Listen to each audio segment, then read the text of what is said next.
Hi BookTube, it's Amy.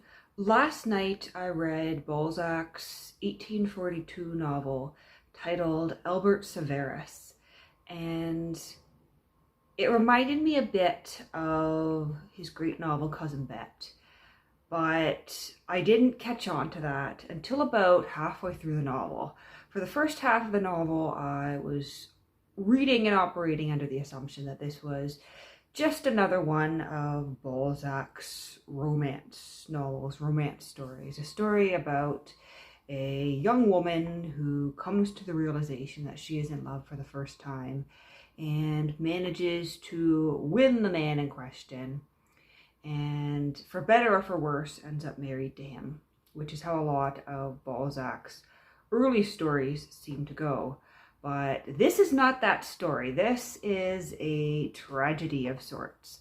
So we have Rosalie, who is 19 years old when the novel opens, and she first sets eyes on their neighbor, Albert Savarus, who is a local lawyer who has fled Paris for political reasons.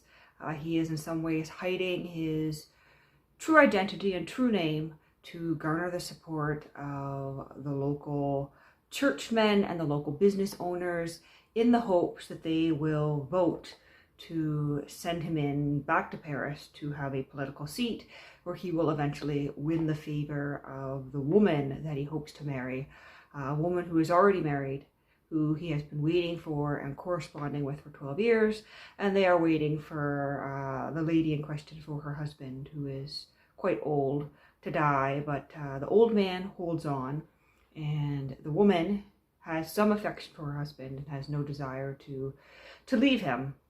And so we have Albert, who is waiting and has been waiting all these years, these 12 years, and we have Rosalie, who is, I would guess, about 20 years younger than him, who is all of a sudden one day obsessed with Albert, who doesn't really seem to know that she exists. But it all hinges on this great scene here where she reads this periodical for the first time while Albert, or they're assuming it's Albert because it's just signed with the initials AS, where Albert has written this serial novel which she takes to be autobiographical. And Balzac takes it to be autobiographical as well, because we do see details from it emerging in the main story. But she gets a hold of these periodicals, having already developed a bit of an infatuation with the stories that have been told about Albert and with the glimpses that she's caught of him. But he's somewhere around the age of 40 and you know, isn't looking at his 19-year-old neighbor. And she causes many problems. She causes some heartbreak, and she ends up, by the end of the novel, destroying both their lives and destroying the lives of several other people around her as well.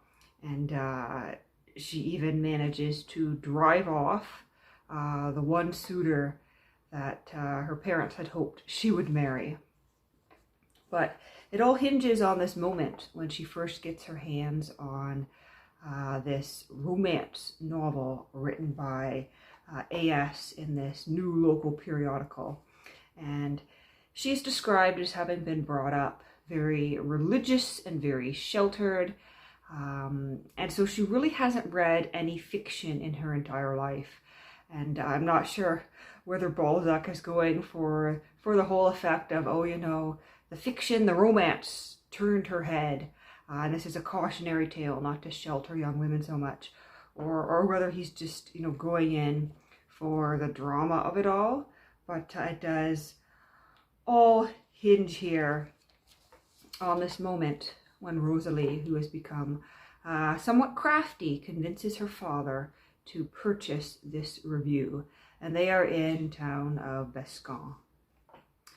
So we have here on page 210 of my edition here, this is volume 2 of my 25 volume set, and I believe this story is translated by either Clara Bell or Ellen Marriage.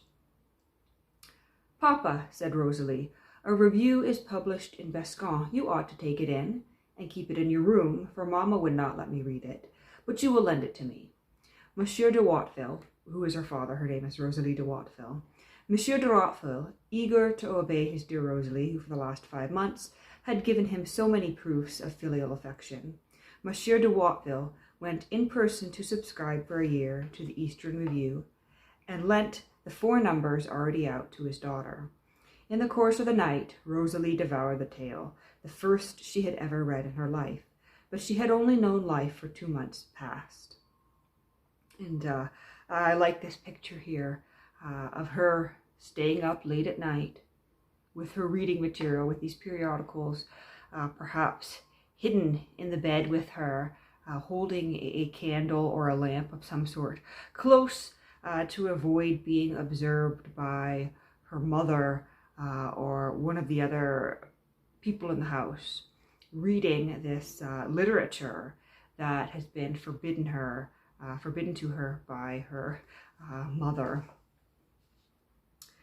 In the course of the night, Rosalie devoured the tale, the first she had ever read in her life, but she had only known life for 2 months. Hence the effect produced on her by this work must not be judged by ordinary rules.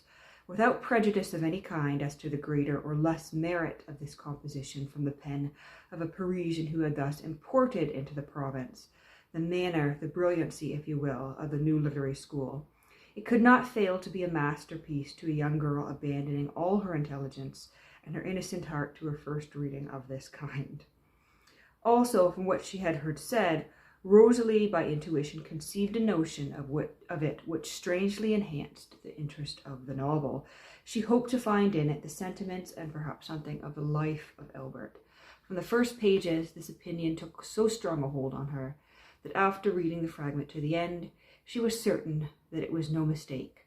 Here, then, is this confession in which, according to the critics of Madame de Chavoncourt's drawing room, Albert had imitated some modern writers who, for lack of inventiveness, relate their private joys, their private griefs, or the mysterious events of their own lives. And here, Albert tells a story beginning in 1823, when he was young, about traveling through Switzerland and catching sight of a woman on a balcony. And he and his friend decide to stay, and he gets to know that woman and discovers that she is an Italian duchess, an Italian princess. She's referred to both as, I think, a duchess and a princess throughout here. So she likely had 2 titles, who is in exile. And by the end of A.S.'s little story here, she is able to return with her 65-year-old husband to Italy, where they take up their former life, and she has convinced Albert to wait until her husband dies, when they will indeed be married. And this story goes on for about 32 pages here, before Rosalie finishes the story, and this is what Balzac says of that. As she finished the narrative, Mademoiselle de Watteville's cheeks were on fire. There was a fever in her blood. She was crying with rage. This little novel, inspired by the literary style then in fashion, was the first reading of the kind that Rosalie had ever had the chance of devouring. Love was depicted in it, if not by a master hand, at any rate by a man who seemed to give his own impressions. And truth, even if unskilled, could not fail to touch a virgin soul. Here lay the secret of Rosalie's terrible agitation, of her fever and her tears. She was jealous of Francesca Colonna. And Francesca Colonna is the woman that Albert is in love with and is waiting for. And so she resolves to learn more about Albert and his affairs, and she has her maid begin to intercept Albert's letters, and we have the letters written out here as she is reading this man's private mail, like the malicious woman she is quickly becoming here. And she goes beyond that and begins to interfere in his affairs, eventually causing the ruin and unhappiness of many people.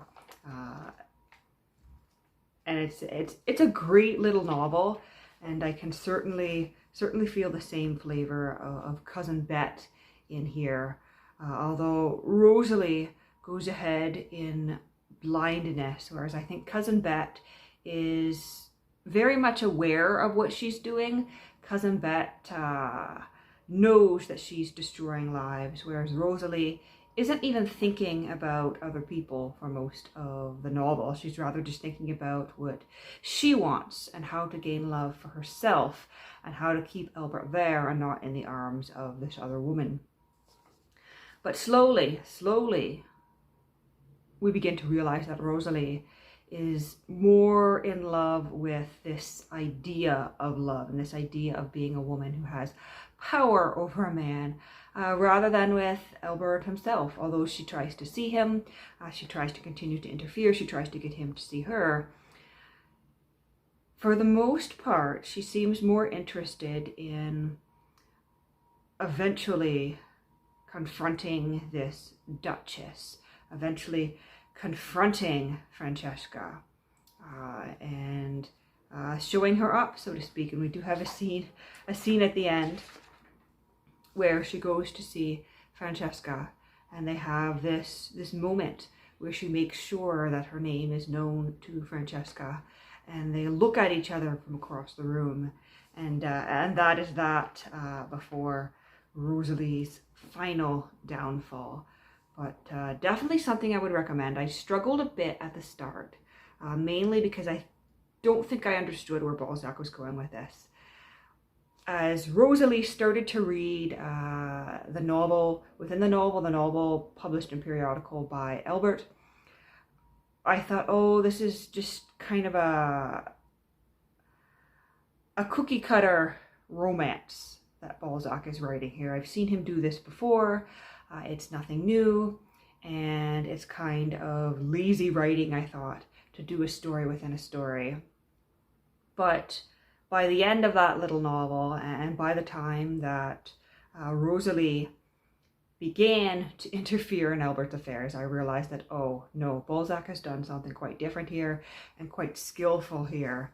And I really would recommend it, and I think it's something I'm going to be returning to again.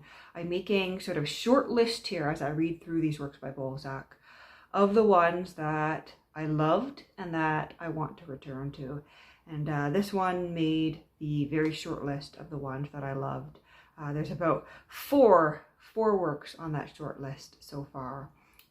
One of them being Letters of Two Brides, which is from the first volume. The Imaginary Mistress, Peace in the House, and then this one here, Albert Savarus, which was quite good. And next up in the volume, I have one called A Woman of 30, which takes up a good portion of this second volume.